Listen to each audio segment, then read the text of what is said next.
Vincent Mukama twamenyanye kuva muri 88.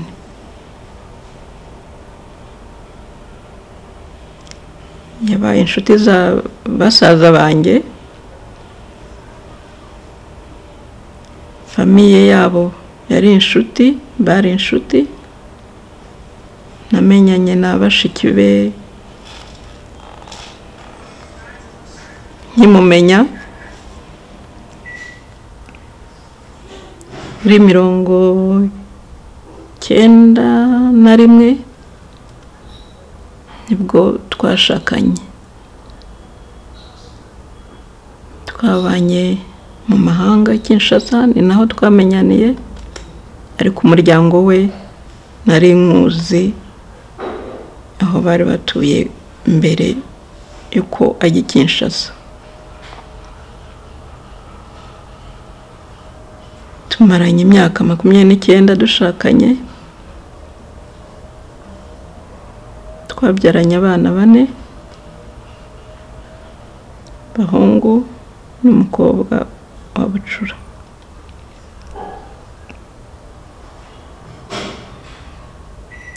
Mu buzima bwe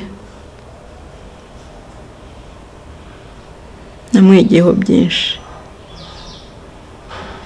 Imyaka yose twabanye yambereye umujyanama. Yabanje ambera inshuti, turabana, ariko muri iyo myaka twabanye cyambere yambereye umujyanama. Iyo nahuraga n'ingorane cyari cyo cyose narakimugishagaho inama,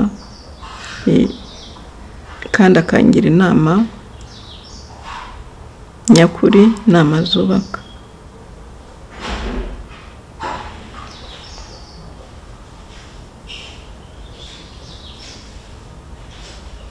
Ikindi namwigiyeho ni umurava, umunyamurava, umuntu ukunda umurimo, umuntu ugira gahunda. Mu buzima bwanjye umwanya wanjye ni muremure, nta saha nagenderagaho, ariko yanyigishije kugendera ku isaha, ku buryo kenshi twanabisekaga nkamubwira ariko urantera stress n'amasaha yawe wakwitonze. Isaha ni isaha. Niba twari dufite gahunda saa 8 ahantu, twageragayo saa 8 zibura nka 15, tugategereza isaha yagera, gahunda zigatangira, zaba zitaratangira, akumva we afite amahoro kuko yagereye isaha. Ariko nge nkumva pe birangoye, mbwe ntibi bintu ko numva rwose bindwa. Ariko si ikibazo cyawe n'iki, ati ubushaka kuza muri babandi bakererewe kuri gahunda ubuzi kuva igihe kirekire, igihe kinini. Ibizima no kugendera kuri gahunda, cyakora kuko byaramfashije. Sinavuga ngo ndayubahiriza nkuko we yayubahirizaga, ariko uko biri nshyize ku murongo.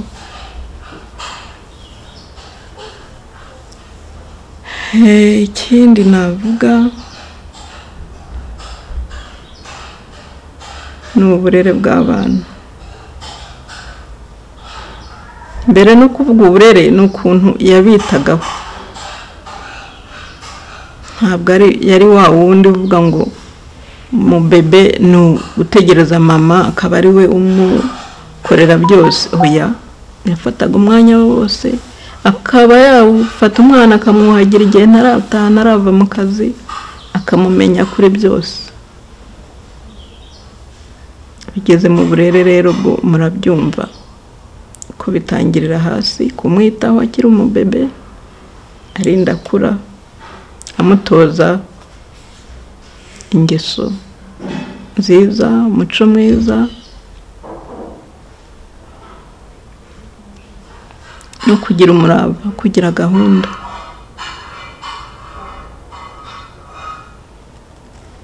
Ikindi namuvugaho ni urukundo, ni ukuri sinzi,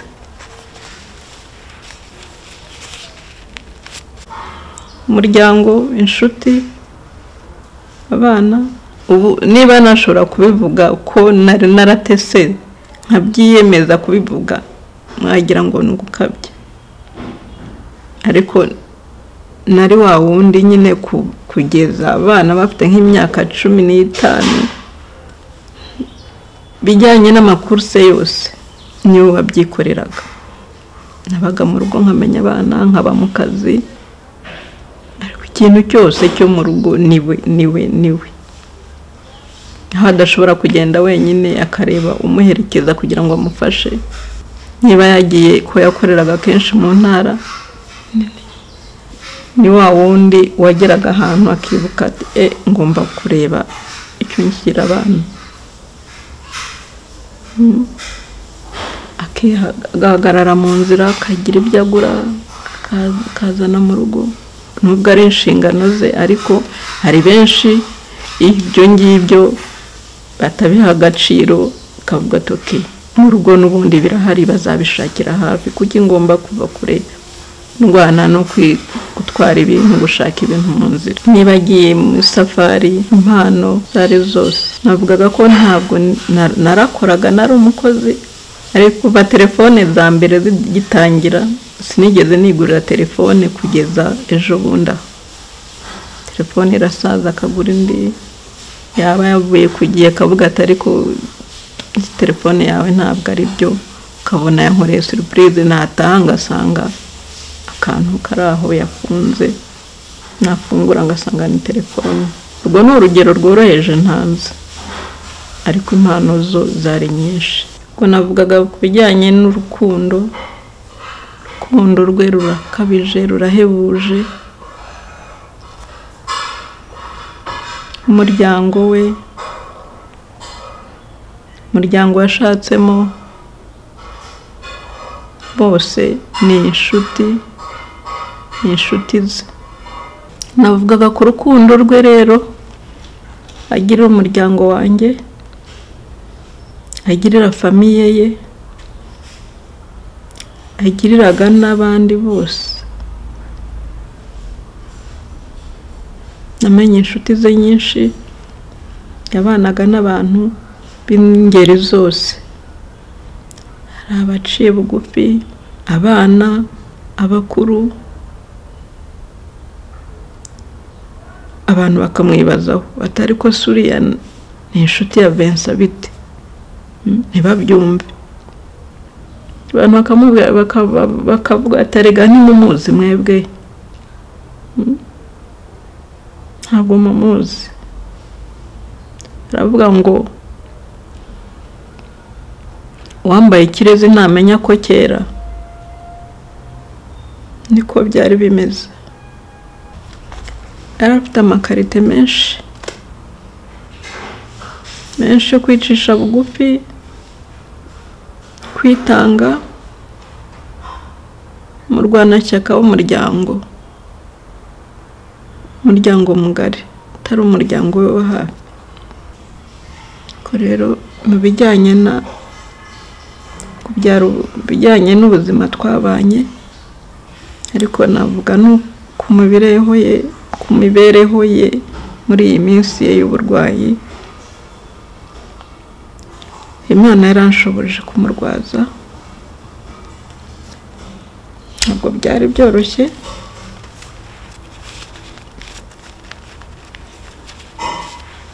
Byari mu bihe bitoroshye by'icyorezo cya COVID,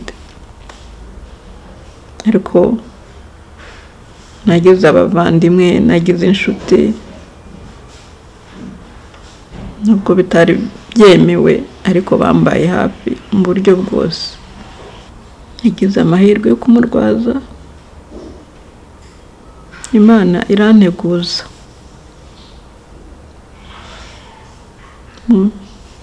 muri etape nyinshi.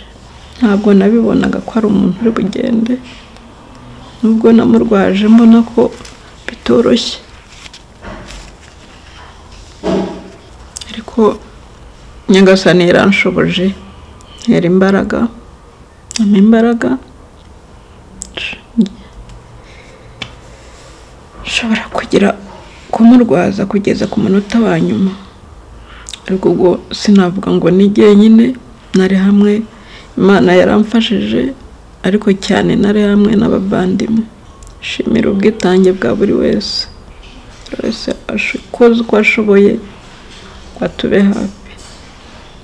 Hari abavandimwe be, hari abavandimwe banjye, hari n'inshuti hirya no hino batubaye hafi. Kugeza ku munota wa nyuma kabisa ntabwo nabonaga ko ari umuntu uri bugende. Tubwiraga ati ndaho, ndakomeye, ntacyo, simbabara.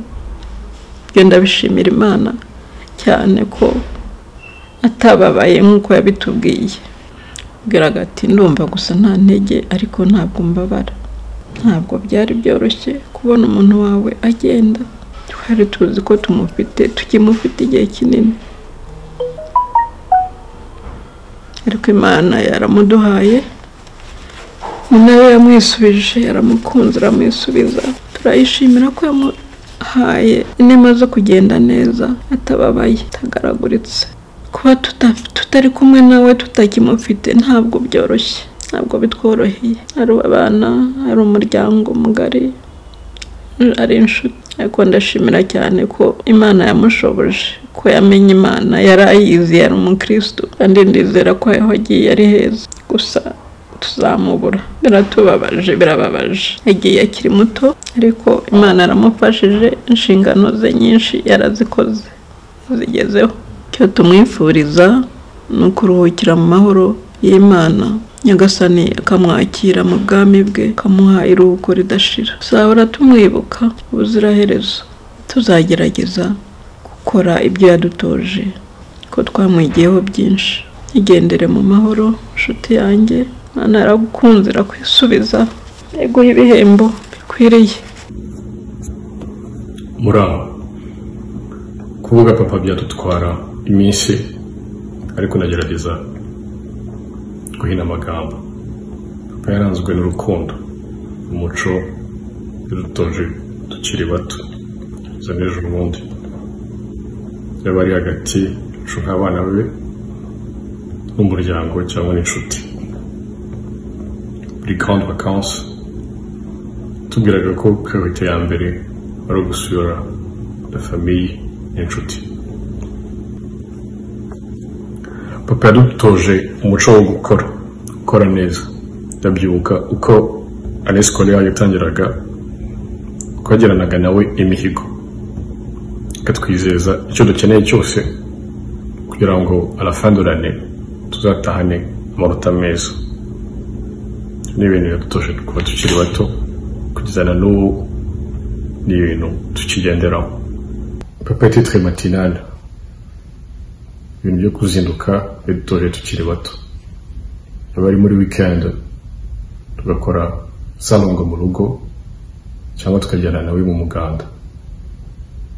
Ni ibintu twaha agaciro, ni ibintu tukigenderaho na n'ubu ngubu. Yatureze ari strict, barumuna banjye n'abakoza urabizi. Ibyo byatumye tuba abagabo turi bo ubu, kandi ndabimushimira. Papa agiye atugejeje kure, turabimushimira.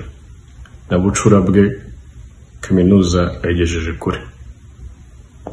Agiye tukimukunze, ariko Imana yamukunze kuturusha.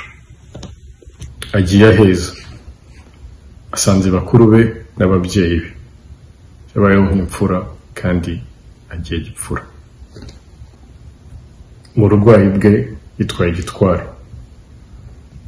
Il nous disait que ari faible, ariko il nous rassurait que tout allait bien. ameze neza ariko Imana yaramaze gupanga ibyayo. Agiye yishimye kuko iminsi ya nyuma yabashije kuri kumwe barumuna banjye kumwe na mama kumwe na la famille élargie. Agiye rero yishimye nta gushidikanya. Mu gifaransa bavuga ko derrière un grand homme se cache une femme. Mama icyo gihe cyose yarahabaye, mubereye inshuti, mubera umugore, amubera support system igihe cyose.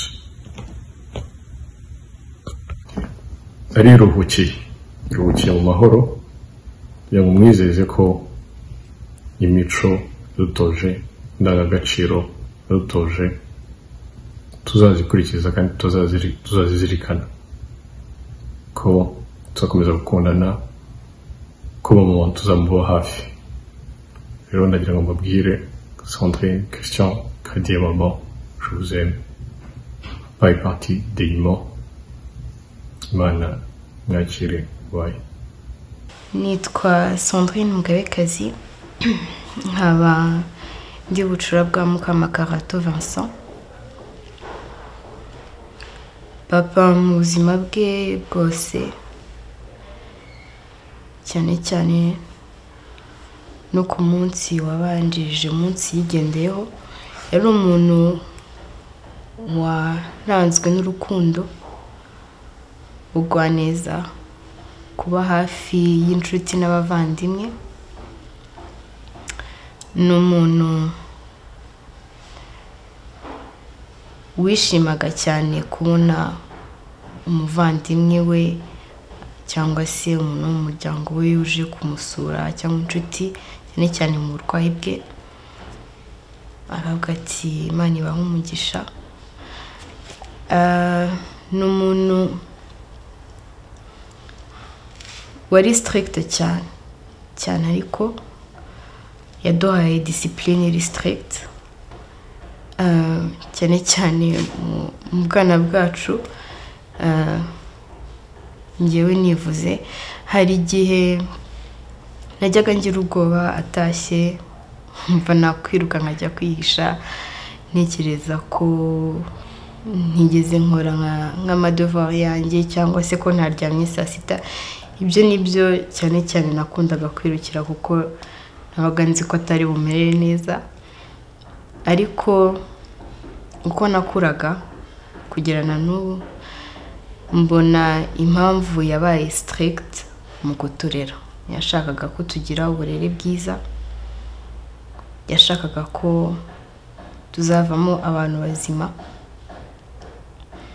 yashakaga ko tugera kuri byinshi. Rero nk'umubyeyi byarumvikanaga. Mu burwayi bwa papa yabaye imfura cyane, yaradukomezaga cyane cyane. Igihe yarwaye bwa mbere yarampamagaye arambwira ati Sandrine, nzajya mu bitaro. Ansobanurira byose, arangije arambwira ijambo rimwe ati ntugire ubwoba, Imana iri kumwe nanjye. Kuri njyewe nk'umwana ubwoba narabugize, ndiyanketa cyane, nibaza byinshi. Ariko nyuma yaho yavuye mu bitaro ameze neza, nubwo gusa nyuma y'ibyo byose yaje kuremba. Ariko buri gihe yaradukomezaga nkaho nta kibazo gihari. Yaradukomezaga akatubwira ati Imana iri kumwe nanjye. Niryo jambo yakundaga kuvuga cyane. Igihe natashye ngeze ahangaha naramubonye, ngira ama emotion menshi, ama emotion nkura kuri we, kandi nkaba mbikunda cyane kubw'ama emotion ngira kubera ko nayakuye kuri we. Icyo nashaka kuvuga nuko naramubonye ngira ama emotion arambwira ati se kurira, arambwira ati nishimiye kukubona, arambwira ati humura Imana iri kumwe nanjye. Kuri njyewe uko nari namusize muri 2019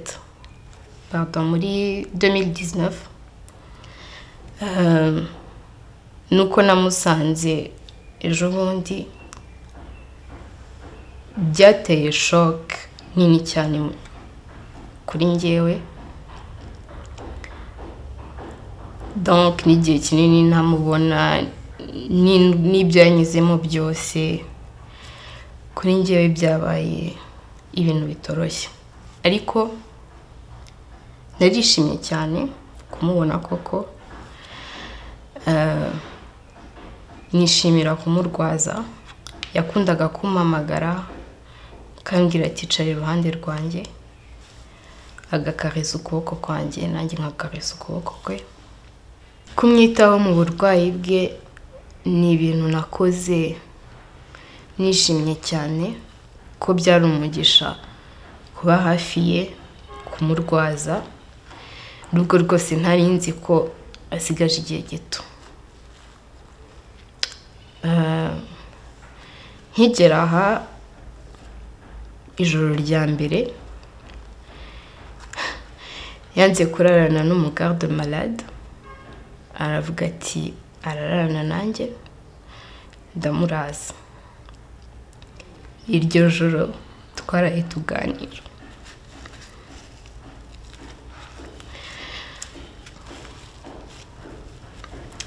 twaganiriye kuri byinshi,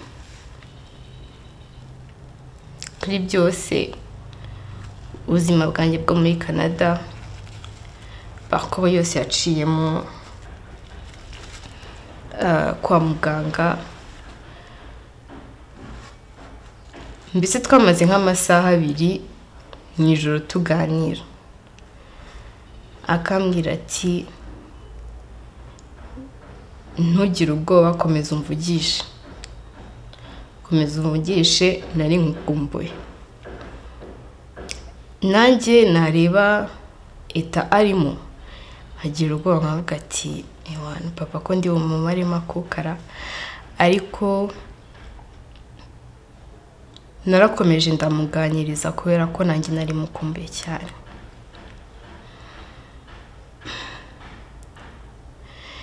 Byari umugisha cyane kugira umubyeyi nkawe.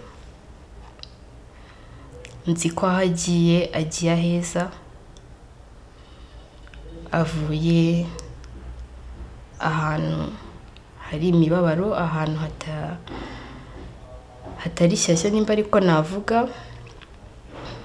Asanzeyo benshi, asanzeyo les grands-pères, les grands-mères, donc les grands-parents en général, les oncles et les tantes, les cousins, les cousines, inshuti, abavandimwe bigendeye imbere ye. Ibyo kuvuga kuri papa byaba byinshi, n'igitabo cyakwandikwa, ariko gusa muri kano kanya ntibiba byoroshye, cyane cyane kubura umubyeyi. Gusa icyo namwifuriza ni iruhuko ridashira, kuko nzi ko aho ari il veille toujours sur nous.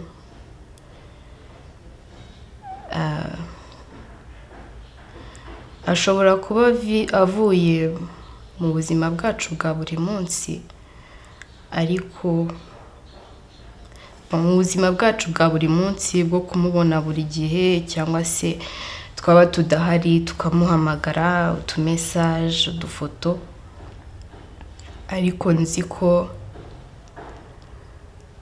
n'ubu ngubu ntabwo ari nziko nibyo koko, ari mu bitekerezo byacu, mu mitima yacu, buri munsi, buri saha, buri segonda. turamutekereza, dutekereza ubuzima bwe ubwo yabayemo, ibyo yasize agezeho n'ibindi byinshi. Rero papa chéri,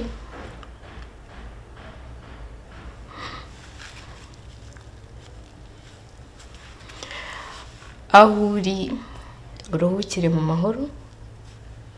Papa chéri, aho uri hamwe n'abamarayika, kuko nizeye kuri kumwe nabo, kuko kuri njye wari umumarayika ku isi. Komeza uruhukire mu mahoro.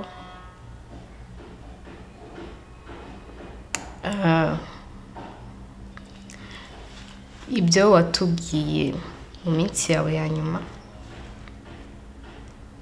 yo kuba hafi ya mama na Grady, tuzabikora.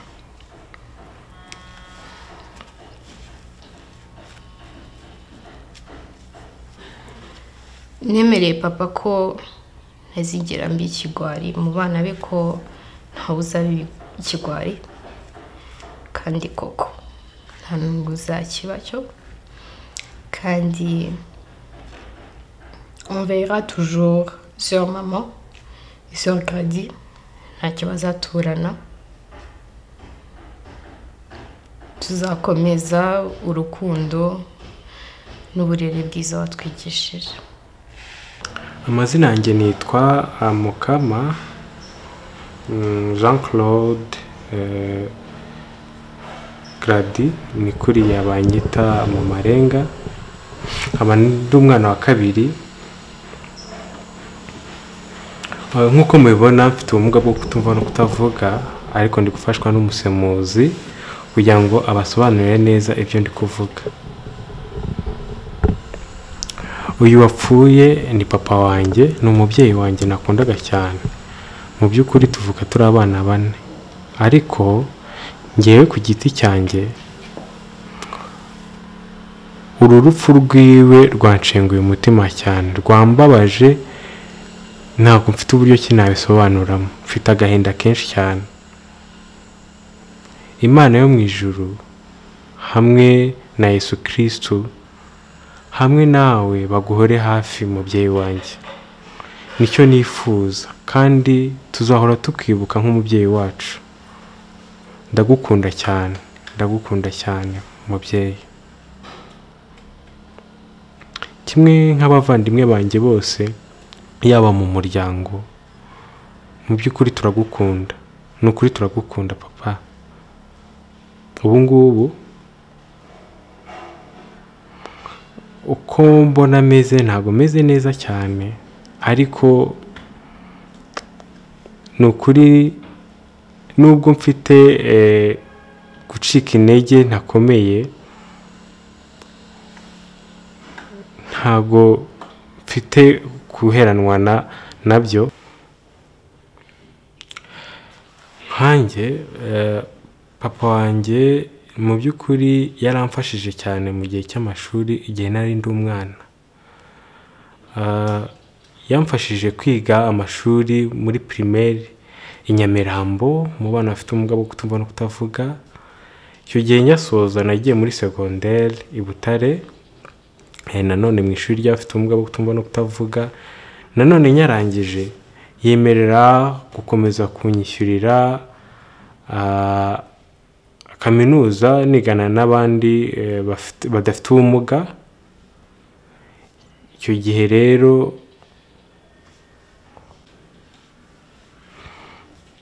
hanjye papa wanjye yaramfashije cyane mu gihe nari nkiri umwana. Ubwo natangiraga amashuri, nayatangiriye muri primaire i Nyamirambo hamwe n'abandi bana bafite ubumuga bwo kutumva no kutavuga. Icyo gihe nyuma yaho njya i Butare nabwo mu ishuri ry'abafite ubumuga bwo kutumva no kutavuga i Butare, aho bita Ingoma. Ariko icyo gihe niganaga n'abana badafite ubumuga. nyuma yaho rero naje kwimukira inaha i Kigali aho nize nanone n'abandi badafite ubumuga hamwe na murumuna wanjye mutoya. Ubwo n'uguhera nko mu wa gatatu kujya mu wa gatanu primaire ndayirangiza. Nyuma yaho primaire mu wa gatandatu nari kumwe na murumuna wanjye tujya kwigira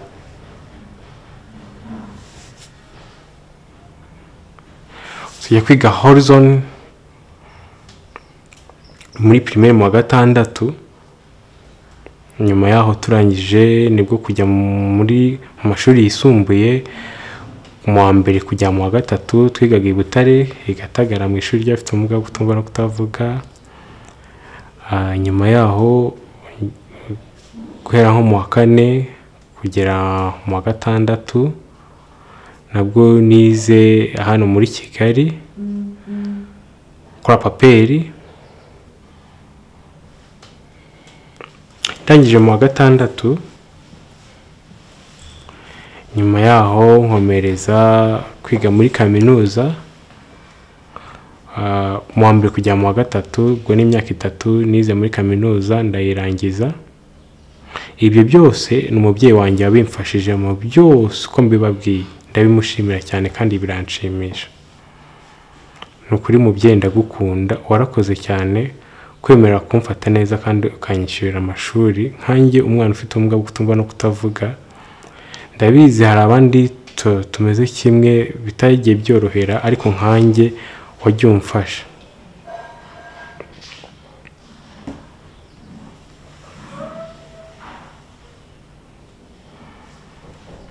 Ndagushimira cyane mubyeyi, warakoze kandi ndagushimiye, nongeye ndagushimiye.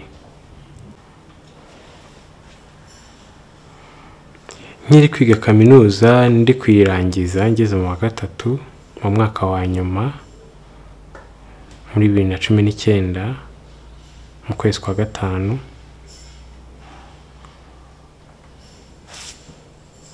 dukora graduation muri Kigali Convention Center.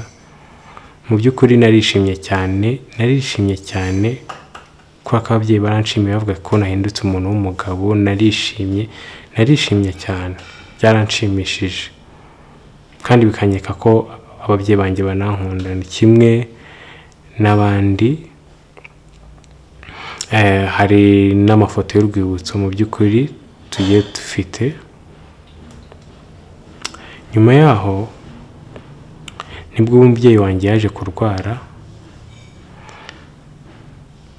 Ndibuka yuko byaje muri uyu mwaka, uburwayi bwe bwaje muri uyu mwaka, ariko mu by'ukuri byatangiye mu mwaka ushize ubona atari ibintu bikomeye cyane. Akajya muri gahunda zigiye zitandukanye zimufasha, nta kibazo afite. Ariko muri uyu mwaka nibwo yatangiye kurwara bikomeye cyane. Ndibuka yuko yatangiye kuremba cyane nko mu kwezi kwa gatatu. Tujya kwa muganga Kacyiru Faisal. Icyo gihe nigiye witaga kuri papa mufasha ibintu bigiye bitandukanye kwa muganga. Murabizi nk'umurwaza uburyo aba akenewe gufasha ku mubyeyi we hamwe na mama wanjye. Icyo gihe twajyaga uburyo ki dusimburana, umwe akagiye mu gitondo undi akagiye ku mugoroba, tukagenda dusimburana. Murabizi uburyo ki gahunda zo kwa muganga ziba zimeze. Hano mu rugo hari nkuko mubizi abaturanyi tugiye dufite bagiye baza kudusura, n'abandi bagiye batandukanye bakaza kudufasha kwa muganga aho yari arwariye umubyeyi wacu. Igihe rero papa yaje gusa n'uworoherwa mu kwezi kwa gatanu, aroroherwa atangira kongera kumera neza, nta kibazo. Atangira kujya gutembera, akazenguruka, akora siporo, akagaruka akaza akarya tukaganira. Mu by'ukuri ubona ameze neza, ubona ubuzima bwongeye bwagarutse. nyuma rero haciyeho igihe gitoya nko mu kwezi kwa 7 cyangwa se mu kwezi kwa 8 hagati aho ngaho ntabwo nibuka neza nibwo yongeye kongera kurwara inshuro ya kabiri.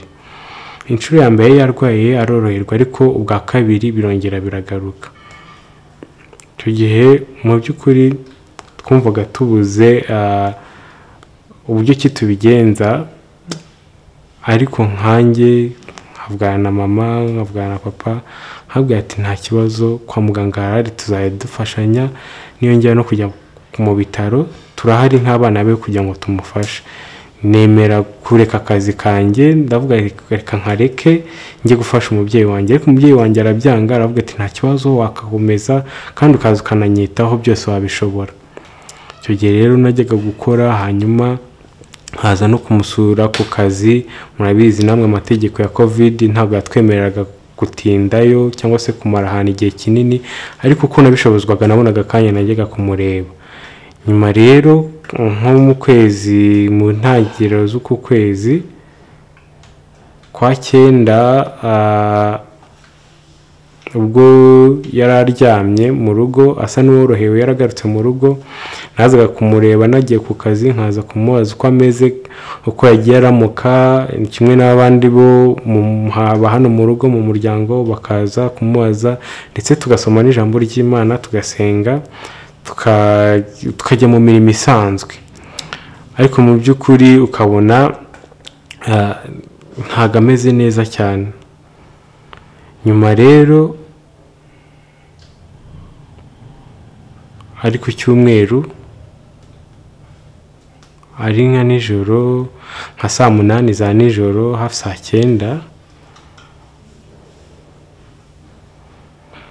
tukabona ari kunywa isukari, arayishaka cyane, tukabona nyine isukari ye mu mubiri yamanutse, bakamuha indi isukari kugira ngo babashe kumuzamurira. Icyo gihe iryo joro ryatubereye ritoroshye. Icyo gihe nahamagaye musaza wa mama ukora muri RIB, ndamuhamagara ndamubwira nta kuntu wadufasha, ukabona imodoka yaza ikamujyana kwa muganga ikamufasha kugira ngo bongere bamugarure ubuzima, ariko nyine bigenda byanga. Nyuma yaho imodoka yaraje, bamushyira muri bomboni, muri oxygene. Nyuma hari ibintu twari turi gukora kugira ngo twitegure kujya kwa muganga. Buri hafi gucya nka saa 11 saa 10 gutyo, mu by'ukuri ngiye ntago nabyumvaga, ariko nari ndi kumwe na papa wanjye aramfata, ariko uburyo kinamurebaga sinabyumvaga, ariko yaramfataga akankoraho, nanjye namukozeho, mbona mu by'ukuri nta gihumeka nta gitera, mbona bisa nkaho byarangiye. Icyo gihe byarambabaje cyane, numvise ngize agahinda, nkashaka kumuvugisha ngo ndebe ko yaba akivuga, ariko biranga. Nagiye icyo mubwira nkabona ntibikunda.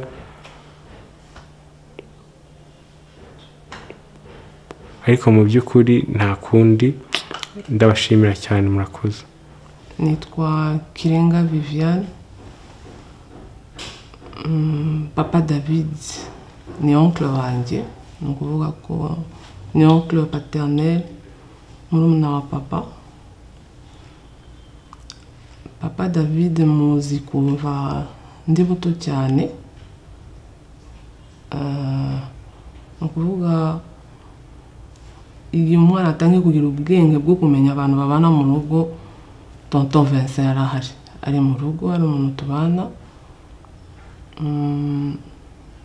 Mwibukiraho byinshi, ni byinshi. Nibuka ko yatujyanaga ku ishuri maternelle aho twigaga. C'était à côté de la maison, c'était pas très à côté, c'était dans le même quartier, donc nshobora kujyaho n'amaguru. Izindi souvenir turabana turi mu rugo,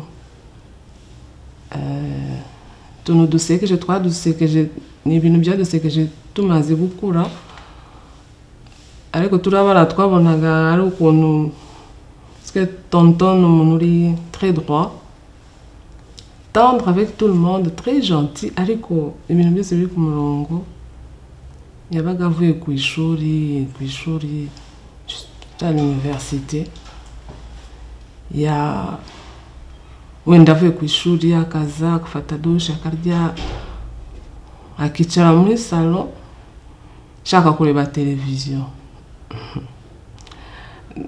agashyiraho amakuru cyangwa sinzi ibintu bya siporo byabaga biri gucaho twe dushaka kureba dessin animé cyangwa film surtout le week-end ko tutigaga samedi après-midi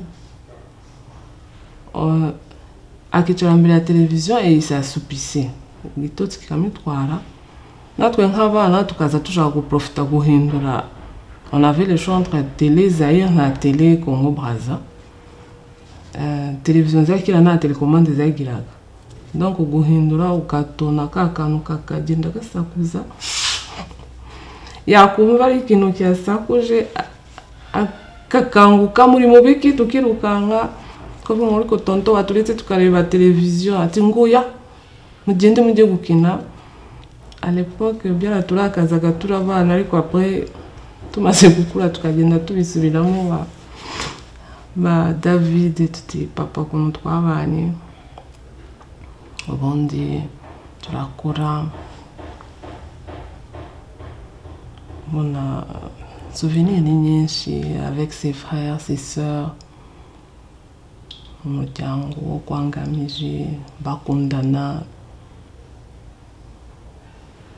Tonton yakoze ubukwe quand même, j'étais une grande fille ndangiza secondaire nibuka umunsi wa mariage civil twaradomotse na ba Jimmy twaradomotse twamenye ko amanota yasohotse amanota examen d'état umuntu nibuka twajyanye ni Denise turagenda tutabivuze tugende tujye kumenya amanota niba ari amanota meza turaza fete ikomeze niba atari amanota meza turagenda twihishe ariko twagiye nta muntu tubibwiye tugenda ahantu batubwiye ngo bari kurebera amanota twagiye dusanga twatsinze Kinshasa rero iyo umuntu atsinze bamusukaho ifu y'ubugari c'est signe de fête de joie. Vous pouvez imaginer tugaruka muri fête muri réception twese badusize iyo fu y'ubugari la tête de tous les invités twarinjiye ngo abantu mubayiki twishimye dusakuza tontona nuko yitayeho kuno yambaye veste araduhobera yishimye ngo les enfants ngo muri cadeau nziza umunsi wanjye. Ça ce sont des souvenirs. Turataha tuza mu Rwanda, il a toujours été là. Turangiza amashuri, tonton était là. Njya gukora ubukwe, tonton était là. Mbyara, tonton était là.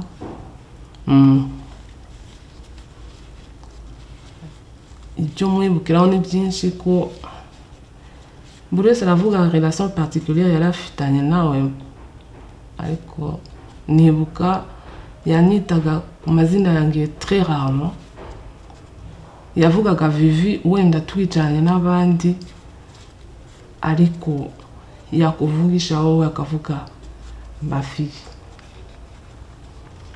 avuga ma fille mukaganira et puis tonton za kurwara yarwaye turi mu bihe bikomeye ibi bya covid tonton ararwara tutashobora kumusura kwa muganga ariko tuvugana kuri telefone igihe cyaguma mu rugo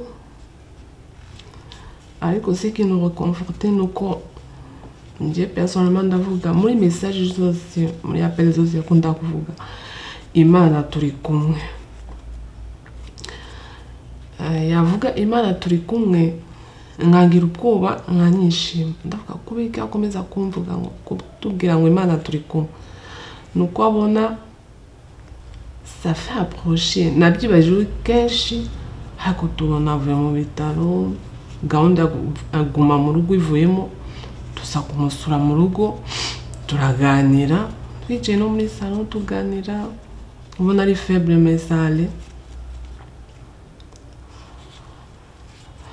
komeza za no kuremba subira mu bitaro nabyo bigoye nta musura tuvugana akajya ambwira ngo ujye unyweza parole du jour, évangile du jour. Avuye mu bitaro yavuye mu bitaro bamaze kumenyesha ko arwaye cyane. Ce qui est extraordinaire nuko niwe wabitubwiye. En tout cas personnellement tonton niwe wanyandikiye ambwira uko kwa muganga wamubwiye. Byamfashe amasaha nibaza est-ce que ibyo nsoma message ndi gusoma nayisomye neza numva birancanze mais c'était dit tellement calmement avec sa douceur nubwo c'était pas un message audio c'était un message écrit ako nabwo arambwira ati Imana turi kumwe. Ndibuka rimara kubimenya naricaye ubona hamagaye n'itangeli nk'umuganga ndamubaza tonto ibintu yanditse akabyandika calmement biriya bintu ni ibiki ati natwe twese niwe wabitubwiye. Sinibuka ibyo namusubije ariko nagomba kumusubiza byamfashe amasaha menshi nza kumusubiza hanyuma nza kumusura tuza kumusura ela twaramusuye tumusanga mu cyumba turaganira yishimye twaje pour une visite de 5 minutes twamaze nk'amasaha abiri nabo twagiye kubera ko twabonaga ari faible il fallait pas le fatiguer turaganira aratwicaza atubwira ngo mes enfants font des devoirs nshaka kubaha.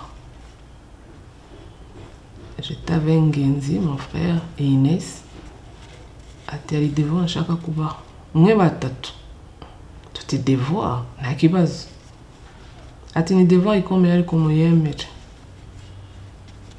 tuti ok ko tante Jeanne twari kumwe nkamuhereza imiti ati abana umunsi nibo banyitaho barankorera icyayi Inès ajya bagiye gukora icyayi turicaye turi kuganira abanza kumbwira ati ngo le message ujunyohereza audio je n'ai plus la force yo guterura telefone ni nta kibazo nzajya nshaka audio ujye utereka telefone wumve ati bana devoir nshaka kubaha tuti we nta kibazo muyemere kandi muzayikora tutse devoir waduha twayanga kezi bitunaniye kandi ibyo twakubwira yategereje yashaka kuyitubwira abwira na tante Jeanne yo devoir ndayivuga wasohotse undi aramwihorera mais ariko byabaye ngombwa ko ajya kwitaba telefone elle est partie elle est sortie de la chambre tonto bana banje ndashaka kubabwira ko spirituellement je suis prêt kugenda yarabivuze nibuka gusa ko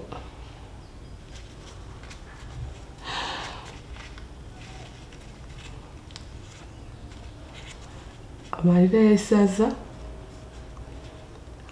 arambwira ngo Vivi ntaratangira no kuvuga utangiye kurira faut pas pleurer c'est toi la plus grande tu ne dois pas pleurer ndavuga ndagerageza ngo mubanze numumve ati je suis spirituellement prêt à partir Imana yangiriye neza nabayeho neza nakintu nshinja Imana mais physiquement je suis fatiguée ako kabivuga wenda bagirize amahirwe yo kumusura rwa yabivugaga ubona nkaho wavuga umuti ngo ndi kubaza amakuru y'akanaka le plus calmement possible ati physiquement ndarushe je suis fatiguée Imana yonyine irabizi igiza ntwarira ako ngiriye neza yantwara ubungubu ariko je ne commande pas izantware dans un mois dans 2 mois ariko ingiriye neza ukuntu meze ukuntu niyumva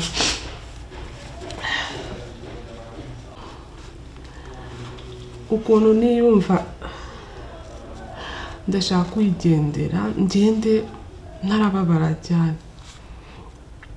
rero musabe abagabo musakunde mama David muramukunda mukomeze mukunde mukunde les enfants mukomeze mukundane kwangamije abuzukuru bangamije bagomba gukundana rero mukunde ba David Christian Grady na Sandrine mubabe hafi ariko muri ceremony zanjye muzabihagararemo neza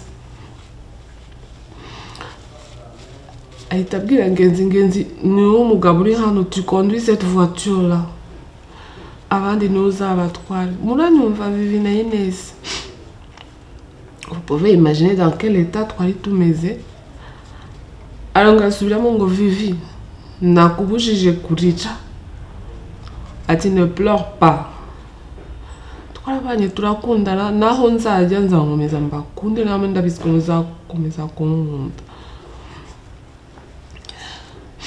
ikindi wenda nibage kuvuga tonto yakundaga no conjoint yakundaga abakazana abakwebe cyane abuzukuru ça c'était spécial twaze dusubiramo amafoto na muzukuru atateruye ngo aterure mais pas sur les épaules mbese dukundiraga abana ngo mujye mubanzanira ataranarwa mujye mubanzanira je veux mes petits enfants bakunda kundaga abuzukuru be nabo bakamukunda ariko nakundi tuzakomeza tujye tumuvuga bamwibuke ngiye persona mafi aramwibuka Papi Vincent ko yamwitaga tonto rero aho ugiye ibyo twakwemereye tuzabikora kandi tuhagarare kuba bidusabye gusa ugiye nk'intwari abamarayika bakwakire je suis sûre kuri hafi y'Imana uko wambwiraga gusenga chaque fois nkagusura ngo Vivi dusenge nsengera mbere yo kugenda nzakomeza musabire naho uri tu veilles sur nous usuze batate usuze abusanzeyo ba oncle Kayora ba oncle Kanisio papa Vuki tonton Etienne abusanze bose tuzakomeza tuzahora tugukunda. Au revoir mon tonton, je t'aime beaucoup. Bye. Nitwa Ngamije Kirabo Guido. Mwari munsabye kuvuga kuri Vincent. Vincent ni grand frère, ni mukuru wanjye. Tuvuka kuri Ngamije Sangano Frederic na Nyabami Mukabandora Christiana. Vincent yari numero 7 nkaba numero 9. Hagati yanjye nawe hari Lambert Nkurikira. Vincent ubundi kuvuga umuntu wigendeye biba bigoye cyane nko muri periode ni periode y'ama emotion amarangamutima menshi ariko Vincent twamukundaga twese turacyamukunda nubwo physiquement tutari kumwe. Vincent n'umunyamahoro, yo twabonanaga ari unkeneye ari je umukeneye duhuriye mu birori, duhuriye muri famille, duhuye mu nzira nta gahunda twari dufitanye, numvaga ngize amahoro. Ibinyugunyugu hari igihe kenshi umuntu aba yarwana n'ibinyugunyugu byinshi, twahura ibinyugunyugu bikaguruka, umva jyewe mu mutima wanjye ngize amahoro. Tangira turamukanya bien sûr, kubaza tese amakuru yawe umeze gute, ça évolue, ati courage, ntihagire ikigutera ubwoba, iby'isi ntibigutera ubwoba. Vincent yavugaga makeya, akavuga make meza, kugira inama ukuntu umuntu agomba kwifata mu buzima, intambara umuntu agomba kuyirwana akomeye. Avuga ati ibibazo byo bizahoraho, ni ukubinyuramo kigabo. Twagize umugisha wo kugira ababyeyi bakunda Imana, tugira umugisha wo kubamenya no kuganira nabo, ku buryo langage yabo twayumvaga. Ababyeyi bagiye turi bakuru, kuko tubasha kuganira nabo. Hari igihe bibaho ko ukamenya umubyeyi mukaganira, ariko ugasanga langage, ururimi akoresha, ubutumwa ashaka kukugezaho utabwumva, ukazabwumva yarigendeye. So ndashimira Imana ko uwo murage twagize ku babyeyi, Vincent nawe yawuhaye abana be. Vincent yaragiye, ariko nkunda ukuntu bibona Christian na Sandrine baganira, baseka, baterana ububyara, ubona ko babikomora kuri Vincent koko umunyamahoro, nabo bafite amahoro. Ubabonye ntago wakwibuka ko, ushobora no kwibagirwa ko bavukana. Kuri Vincent mu rugendo rwe rero, nk'abandi bose ntawe udaca mu bibazo, yararwaye, arwara kigabo,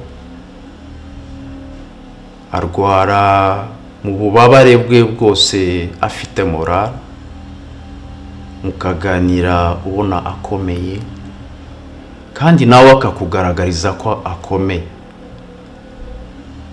Ati vraiment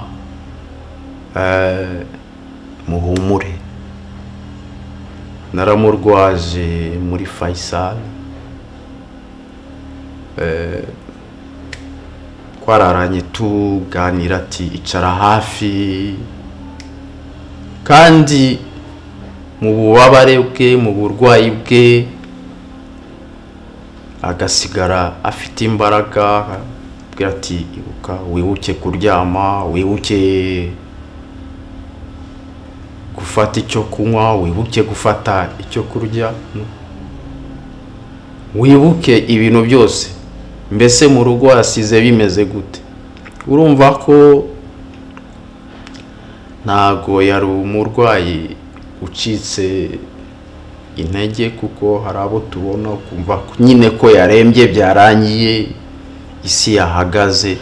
Ahubwo nyine mwaganiraga, ntube wamenya ko hari ikibazo runaka yaba afite. Muvuganye gusa muganira, wanakwibagirwa ko narwaye, kandi ibyo byaramuranze jusqu'à la fin.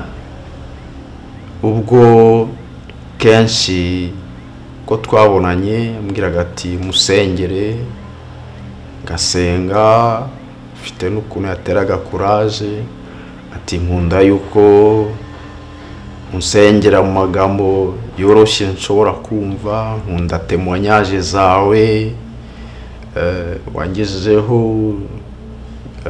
mu mahanga, mu Rwanda, ukuntu Imana yagiye gutabara, ukambwira témoignage wasomye, ibyo wabonye, ati binyongera gukomera nkizera kurushaho. Yansabaga buri gihe kuza kumureba, ubwo kubera akazi n'izindi gahunda nyinshi byananiraga bikangora, ariko nahazaga parfois, ubundi byaba byiza ko mpagera mbere ya saa sita atara akifite fraîcheur, naza nyuma ya saa sita nkaza nikandagira, ariko akamenya ati ninde winjiye, ati Guido, niba ari Guido timubwire aze directement tukaganira. Ari nubwo yavuze ati nubwo nsengera, ati muzajye mumenya ko n'urupfu rubaho, kandi akabivuga ubona ya morale igihari, akakubwira yuko ati ariko nubwo munsengera nanjye ndakomeye, nubwo ndwaye nzi ko amasengesho yawe igihe cyose unsengeye angirira akamaro. Ati ariko ntimukibagirwe souveraineté y'Imana. Y'Imana habamo n'urupfu, habamo no gukira. Rwose wambwiye wayampaye ubuhamya bwinshi bw'abakize kanseri, nanjye niyo ndwaye ndabyizera ko nakira. Ariko nanone mfuye nkagenda, it's fine, ntimubigire birebire, muzabyemere niko bikomeza. Urumva ko twaganiraga neza. So ndasaba ko umuryango ukomera, nabikomojeho mvuga ko twagize umugisha kugira ababyeyi beza batubyaye, batureze, badukunze, baturera, batwigisha Imana, tugira umugisha wo kumva ururimi ibyo batubwiraga. Vincent yabigaragaje mu buryo bwinshi, yari umukristo, yabigejeje kuri twese. na groupe WhatsApp tugira ati Vincent c'était un bon exemple. Ntabwo sinayavuga ngo ndangize. Vincent namukundaga cyane, n'ubu ndamukunda. J'étais de très bons souvenirs.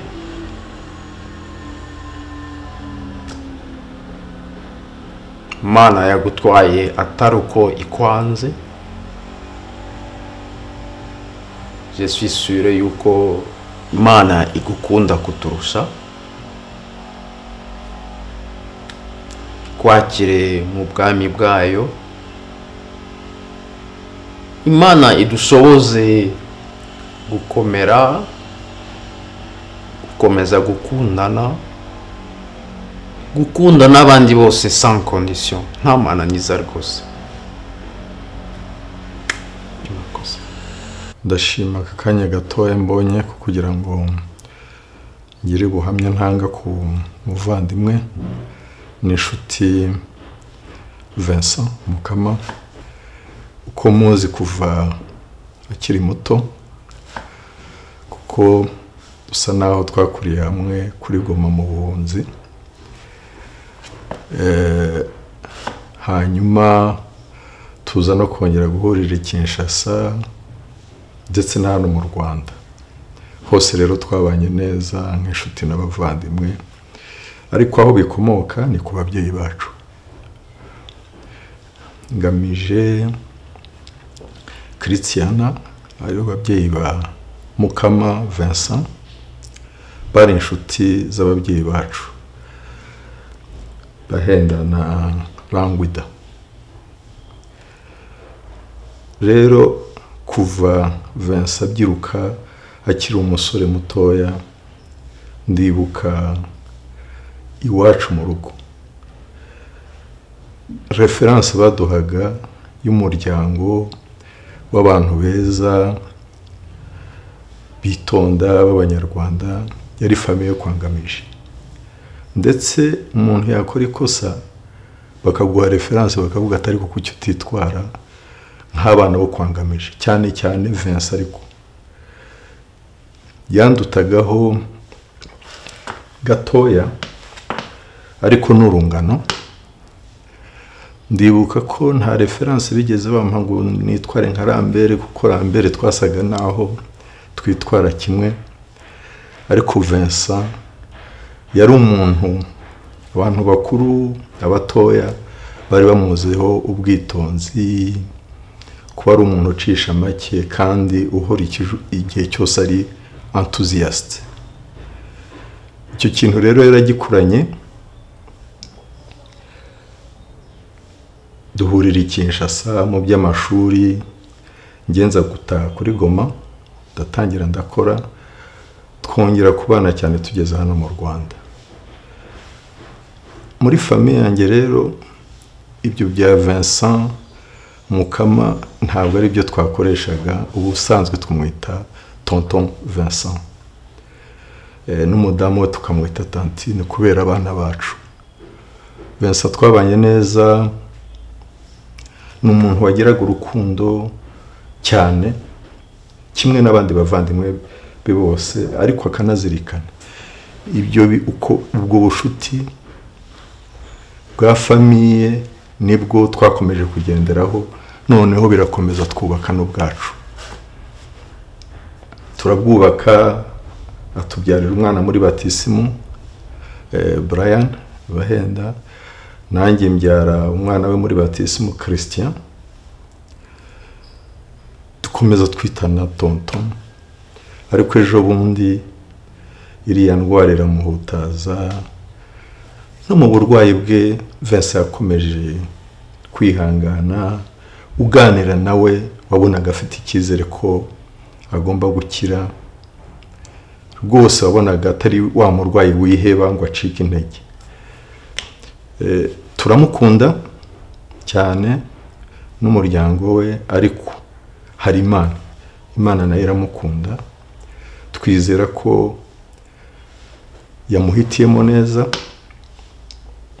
agiye tukimukeneye, yagiriye umuryango w'akamaro, agirira igihugu akamaro, yakoze imirimo myinshi ngewe yonzi no muri Minisiteri y'Ubutegetsi bw'Igihugu na ROC.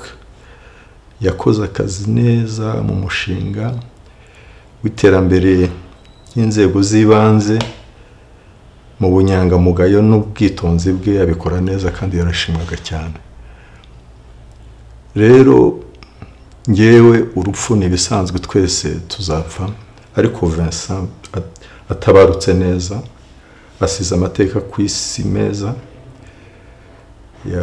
baniye abavandimwe neza, umuryango warawubaka. Ndanahamya ko atagiye burundu, turi hamwe nawe, kuko madame we Jeanne Tantine, mama Sandrine, abana guhera kuri David, Grady, Christian na Sandrine, ni ishusho iranga tonton Vincent. Tuzakomeza kuhamubera, tubakunde, tubazirikane. Agiye tukimukunda, aho agiye adutahiriza ababyeyi n'abatubanjirije bakuru bacu. Turamwifuriza iruhuko ridashira, Imana imwakire mu bwami bwayo. Nitwa Ndagijimana Leon. Vincent yari umuturanyi wacu. Urupfu rwe rwarambabaje cyane njye n'umuryango wanjye, nubwo twari tuzi ko arwaye ariko rwaradutunguye. Vincent namumenye i Kinshasa ariko tuza kuba inshuti zikomeye tugeze mu Rwanda. Twaje guhurira ku ishuri tuba abavandimwe. Vincent yarandutaga mu myaka ariko twabanaga nkaho tungana, mu rwenya rwinshi, blague zirenze ndetse n'inama z'ingenzi zubakanye yangiraga. Vincent yanshishikariza muri izo nama kubaka urugo, ndetse umukobwa wa mbere nabonye mbere yuko mfata icyemezo niwe namweretse, kuko yangiraga inama nyinshi cyane zubaka. Namaze kumumwereka aramushima, amaze gushima nibwo naje gufata icyemezo cyo kubaka urugo. Uwo mukobwa yaje ndetse no kuba inshuti ye cyane, ku buryo Vincent yaje kunshimira ambwira ati wahisemo neza. Vincent twaje kubana Kacyiru mu 2000, ubwo bivuga ko bisa naho twari tumaranye hafi imyaka 20, ariko muri uko kubana imigoroba myinshi twabaga turi kumwe, kuko aho naguze hari iruhande rwiwe, anariwe wanshishikarije kuhagura kugira ngo duturane. Murumva urwo rukundo twari dufitanye uko rwari rumeze. Vincent yaragukundaga akabikwereka, akabikubwira, yewe ndetse akabimenyesha n'abandi, ku buryo umuryango we wose wari uzi ko ari inshuti yanjye, n'umuryango wanjye nuko nguko wari uzi ko umuryango wa Vincent ari inshuti zacu. Vincent ndibuka ukuntu yitanze duturanye mu mudugudu, mu nzego z'ibanze z'umudugudu. Vincent yari azirimo, yewe yitangaga amanywa ijoro. Hari certaines valeurs zubaka yangiraga, akangira inama zo kutiheba, ambwira ko ikintu cya mbere mu buzima ari ukutiheba. Icya kabiri yambwiraga mu kuba patriote. Ijoro yabyukaga habaye nk'ikibazo mu mudugudu, akabyuka ijoro twese ntatubyutse, ahubwo akabyuka wenyine. Ikimenyetso cyagaragaraga urukundo yari afitiye igihugu ndetse n'urukundo yari afitiye abaturanyi be. Kuri WhatsApp y'umudugudu hagiye havugwa byinshi, ariko byose nsa naho mbirezimye, byagavugaga ku rukundo rwa Vincent, kwitanga kwe, guseka kwe, blague ziwe. Yewe Vincent aho yarwariye niwe wa mbere wampamagaye arabinyibwirira ko yarwaye. Yimuka ajya kwimuka yarampamagaye nk'umuntu bari baturanye, ambwira ko agiye kwimuka, kuko twajyaga inama pe. Ambwira ko agiye kwimuka, noneho nibaza aho nsigaye nk'umuntu twabaga hamwe mu migoroba yose turi mu rwenya, tujya angira inama. Ndabitekereza nkumva birandenze.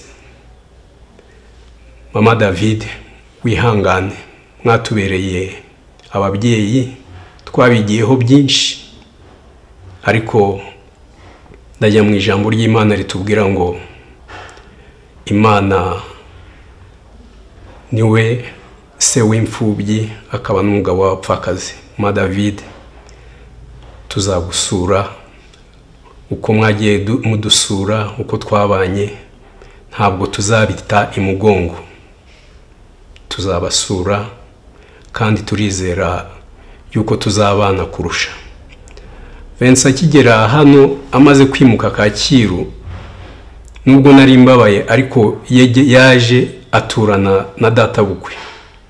Aha atuye kwa data bukwe ni munsi y'uru rupangu. Data bukwe yari azi ko Vincent ari inshuti yanjye cyane. Habagaho n'igihe aje kunsura akavuga ati ntabwo ndi bugende ntageze kwa Vincent.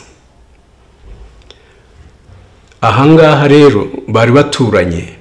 Kenshi data bukwe yampamagaraga ambwira ati uheruka kwa Vincent, ariko yashaka kumva ko koko mpaheruka kuko we yabaga yahageze. Yitwa ko yashaka kumenya ko mba nahageze naje kumusura, ariko rwa rukundo navugaga.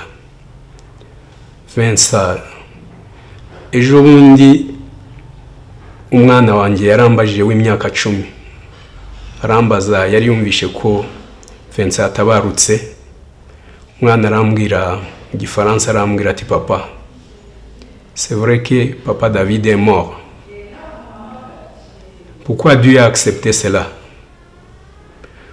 Alors que Dieu devait les garder afin qu'ils puissent au moins voir ses petits-fils. Pourquoi Dieu a accepté cela? Bishe agahinda kenshi, mubabaro mwinshi, mva birandenze.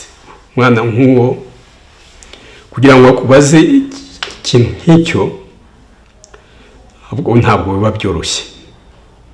Ni ikigaragaza ubucuti Vincent yari yarashize mu bana be n'abana bacu, uko abana babonaga uko tubanye nabo bakabana nk'uko babonaga ababyeyi babo babanye. Vincent igendere inshuti yanjye, iyo nyiri umuringaje utega ukuboko. Igendere, twagukundaga, tuzakwibagirwa. David ukomere, Yesu arahari. Imirimo ya Vincent tuzi ko izamuherekeza. Vincent abamarayika bakwakire, bagushyire, baguherekeze mu gituza cya data wa twese. Nicyo nakwifuriza. Imirimo wakoze myiza izaguherekeze, amarayika babane nawe mu ijuru, ube kwa data amahoro. Tukwifurije iruhuko ridashira. Nitwa Jean Ruhunga. Vincent yari muramu wanjye, ariko mu by'ukuri namufataga nka mukuru wanjye, namufata nk'urugero rwiza, kuko Vincent yari umuntu udasanzwe. Ni umuntu wagiraga ubumuntu burenze. Iyo mvuga ubumuntu, ni umuntu wagiraga impuhwe, ni umuntu wumvaga, wababariraga abantu bababaye. Ibyo nashingira nko ku rugero, ari mu bantu bake cyane afataga umwanya akagenda akajya nk'iwabo w'umukozi wo mu rugo, cyangwa umukozi urera abana, ugasanga we n'umugore n'abana bagiye nka Ngororero cyangwa iwabo w'umukozi, bakagenda bakajya kumusura, bakicara bakaganira n'ababyeyi, bakamenyana, bakajya bamusura. Ibyo ni ibintu, ni impano igirwa n'abantu bake cyane. Vincent ni wa muntu wahaga buri muntu wese agaciro ke. Ni umuntu ubahaga abantu bakuru, ubahaga abakecuru cyane, akanabakunda, akabaha umwanya. Mama ataritahira, ari mu bantu bafataga umwanya munini cyane, bakagenda akamwicaza, bakaganira, agafata umwanya, ukabona ko afite urukundo, afite umutima wa kimuntu. Kandi ibyo akabifatanya no kuba strict. Yabaga strict, yabaga correct. Ntabwo ari umuntu wacaga mu nzira ebyiri. We yakurikiraza ukuri, n'abana be niko yabareze. Yari correct, yabaga ibyo bakeneye byose, ibyo yifuza, ariko akaba n'umubyeyi uri severe, uzi gushyira umuntu umwanya we kugira ngo amushyire ku murongo nyawo. Icyo rero ni ikintu gikomeye cyane, kuko abantu bagira iyo mpano ni bake kuri isi. abantu bagira umutima wa kimuntu. Icyo nicyo kintu cyamuranze, ntashobora kukibagirwa kuri we, kuko ni abantu bake nzi bafite umutima nk'uwo yagiraga.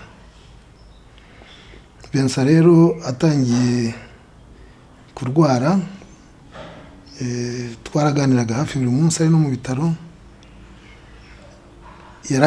Amaze kubyakira ntabwo byamutwaye umwanya munini, kuko yahise ambwira, yavuze mu Gifaransa, amaze kumenya bamubwiye indwara basanze afite, yaravuze ngo la messe dite. Nta nubwo ntiyarashira ukwezi bibaye, ngerageza kumukomeza, ariko we akambwira ati n'ubundi turi mu rugendo, buri muntu wese afite umunsi we, ngewe ahanjye hageze, kinshimishije nuko ngiye neza, nkunzwe, mfite inshuti, nkunzwe n'umuryango. Muri igihe nari ndwaye nayibonye abantu ukuntu banyegereye, ukuntu banshyigikiye, ati ibyo nibyo bimpa imbaraga zo kugira ngo nakire uburwayi, kandi kuba nava kuri iyi si meze gutyo nta n'ikindi nakifuje. We rero urumva ko ikintu yahaga agaciro ni ikintu cy'urukundo, ni ikintu cy'umuntu, ibindi byose byazaga nyuma. Nkaba rero ngira ngo mwizeze ko ibyo twamwigiyeho bitazapfa ubusa, tuzagerageza kugera ikirenge muke, kandi n'umuryango asize awusize umeze neza, asize abana bageze aho bamaze gukura, bageze mu mashuri ya kaminuza, bameze neza kandi nta n'ikizabahungabanya. Abasize inyuma turahari, tuzakomeza tuba umuryango umwe. Nkagira ngo gusa ngo mwifurize ko kwakirwa mu bwami bw'ijuru, akabona iruhuko ridashira. Muraho nshuti, muraho bavandimwe, muraho bana banje mwese. Nje kubisunga no kubafata mu mugongo kugira ngo dufatanye gusezera kuri Mukama Karato, inyamibwa yangamije. Sindondogora, ndacisha make nkawe. Abo babanye inkokora ku yindi nibo bamuvuga ibigwi. Je ndifuza mbere ya byose, hejuru ya byose, gushimira Imana yamudutije iminsi itari mike, imaze kumutaka inema nyinshi nk'inyenyeri, ubutwari, ubupfura, kuba inyangamugayo, kugwa neza, kwitonda, kwiyoroshya, ariko cyane cyane kumenya gukunda buri wese ku buryo budasubirwaho.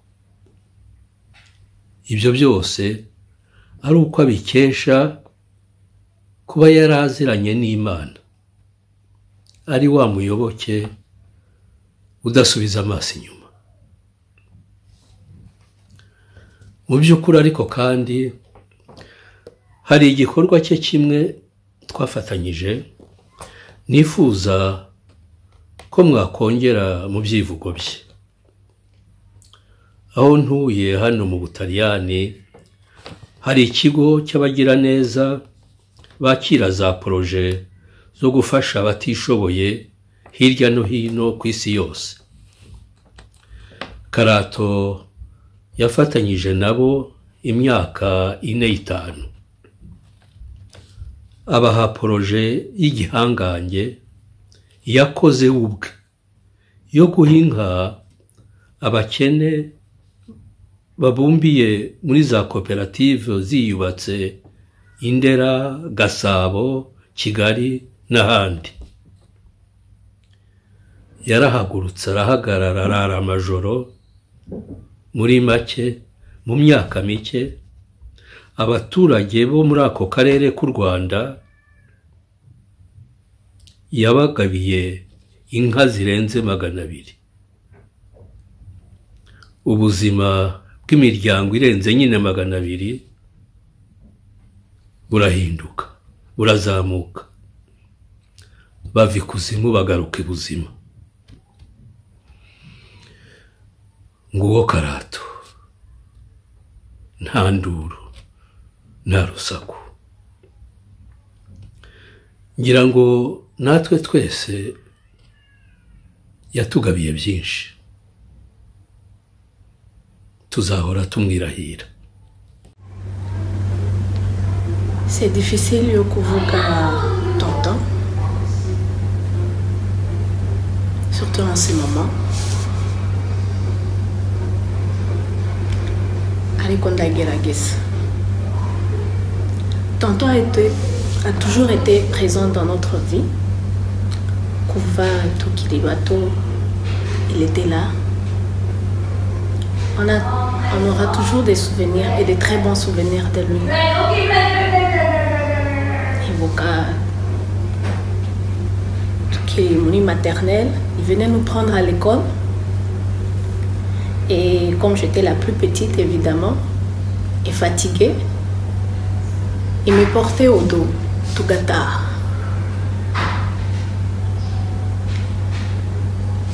Ivoka à la maison, quand on était à la maison, on jouait. Très souvent, c'était lui qui dormait. Il dormait devant la télé. Et quand on le réveillait, on disait, tonton, réveille-toi, tu t'es endormi. Il disait, non, non, non, non, non, non. C'était toujours sa première réaction. Il disait, non, je ne dormais pas. Aliko, c'était connu de tout le monde, c'est lui qui dormait devant la télé. Au fil des années, on a grandi. Il a toujours été présent dans nos vies. Non seulement dans les nôtres, mais même dans celles de nos enfants.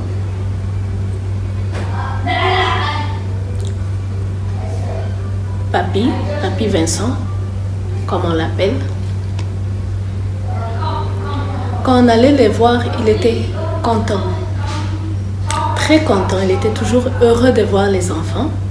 Évidemment, de nous voir aussi. Adeko, très heureux quand il voyait les enfants.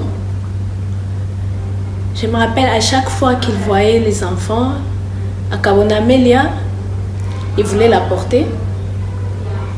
C'est parce que c'est la plus petite.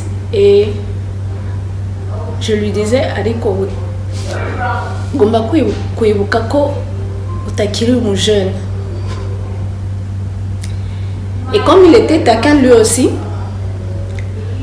avec son air un peu moqueur, il me regardait et me disait, toi petite, Kebanayo. Il avait cet air-là, un air, il parlait avec ses yeux. Quand il était fâché, il s'est fâché avec ses yeux, on le voyait. Et quand il était content, on le voyait aussi à travers ses yeux. Ses yeux parlaient beaucoup. Ces derniers moments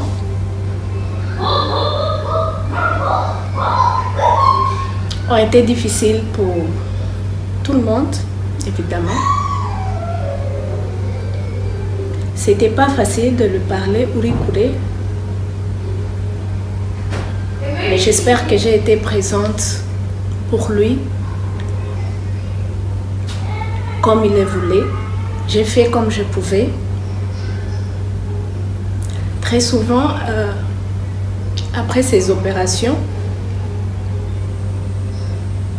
quand on discutait, quand je lui demandais comment il va, il m'envoyait des photos, il disait « Oh, Muganga, tu n'as pas à craindre, tu ne vas pas craindre de voir m'appeler, les cicatrices. » Il était fier, il me montrait comment sa cicatrisation se passait, on en discutait. Et qu'on a mukundiraga nuko Il disait toujours comment il allait. Il ne le cachait pas. Quand il allait bien, il disait je vais bien. Quand il n'allait pas bien, il disait nagobe mezenez. Vous en parlez, vous en discutez. Et il avait une foi, une grande foi.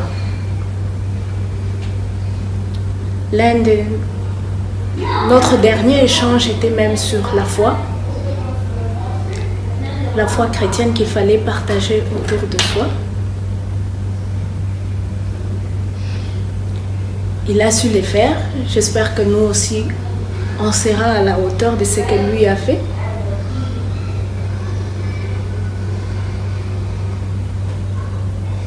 Il était et restera toujours pour nous un tonton gentil, tonton calme, avec toutes ces années, je crois qu'il nous voyait nous toujours un peu comme ces petites filles, ces petits garçons qu'il a vus naître et grandir. Parce qu'à chaque fois qu'on s'est rencontrés, il aimait bien me taper, il va me tirer les oreilles, il va me faire des petites tapes sur la joue, comme Kiera quand j'avais l'âge de mes enfants. Mais c'était sa façon, je sais que c'est sa façon à lui de montrer son affection, son amour envers nous. Tonton Ugieheza, c'est dur de ne pas pouvoir t'accompagner. Ariko, tous ceux qui sont là, les autres vont nous représenter. On sera ensemble avec eux en pensée, on va t'accompagner. On t'aimera toujours, je t'aimerai toujours. Tante Jeanne, David, Christian, Gladys, Sandrine, on sera toujours là pour vous. Rien ne va changer. Tonton ne sera peut-être plus là, mais nous on est là. On est votre famille, on le sera toujours. Dors paisiblement, tonton. Je t'aime. Bye, Papy Vincent, tu vas nous manquer. Repose un peu, Papy Vincent. Bye, Papy. Mais bye, Papy. Bye, Papy. We love you. We love you. We love you, bye. Bye. Ndabaramutsa mwese, les grandes familles de Vincent et de Jeanne, namwe inshuti n'abavandimwe, mwaje gushyigikira famille ya Vincent. A Jeanne, David, Grady, Christian et Sandrine, mukomere, Imana ibakomeze cyane nkuko yabitangiye. Namwe famille Ngamije na famille ya Ruhunga, mukomere. Imana turi kumwe. Imana iradufashije. Vincent, ou mieux papa David, comme on aimait l'appeler, a fini son pèlerinage sur terre. Et comme dit l'apôtre Paul dans Timothée 2, chapitre 4, versets 6 à 8, le moment est venu de mon départ. Le moment est venu pour le départ de Vincent. Il a combattu jusqu'au bout le bon combat. Il a achevé sa course. Il a gardé la foi. Et maintenant, voici qu'est préparée pour lui la couronne de justice que le Seigneur lui donnera, lui, le juste juge. Pour moi, Vincent a vécu un chrétien convaincu dans sa foi en Dieu. Il a été pour nous un frère, un beau-frère, un papa, un modèle simple, humble, avec des valeurs humaines et chrétiennes qu'il a témoigné dans sa famille et dans nos familles. Ibyo byose ni Imana yamuhaye izo nema, yamuhaye izo ngabire. Mais il a reçu ça aussi de sa famille, de ses parents et de la grande famille qu'est l'Église. Depuis la maladie de papa David, de temps en temps, je lui téléphonais, je lui écrivais un message pour demander comment il va, comment s'améliorer sa santé. Elle me disait, le Seigneur est avec moi. Je lui disais aussi qu'on priait pour lui et que nos sœurs aussi qui l'ont connu à Kinshasa sont en communion et prient pour lui. Malgré ses souffrances, je sentais dans ses paroles qu'il avait confiance en Dieu. Que Dieu l'assiste. Et il me disait, Imana turi kumwe. Et le jour de l'Assomption, je lui avais envoyé un message pour la fête de la Vierge Marie. Aransubiza ngo la Vierge Marie turabana hano par son assistance et sa protection. Ndashimira Imana pour la vie de papa David. Adusigiye souvenir nziza nyinshi. Dukomeze tumusabire Imana nawe imwakire mu bwami bwayo kandi nawe ari adusabire asabire mama David n'abana natwe twese. Chaque fois que je venais en vacances, je passais quelques jours chez papa David et je me sentais toujours bien accueilli par lui, par toute la famille. Merci papa David pour ce que tu as été pour nous, pour nos familles, pour tes amis, pour toutes les personnes qui t'ont approché. Imana ikwakire, namwe mwese dukomere, tumusabire, yadutanze muri iyo nzira natwe tuzakurikira kugira ngo tuzahure nawe n'Imana yaduhaye ubuzima kandi ikabufata igihe ishakiye. Murakoze, dukomere mu masengesho.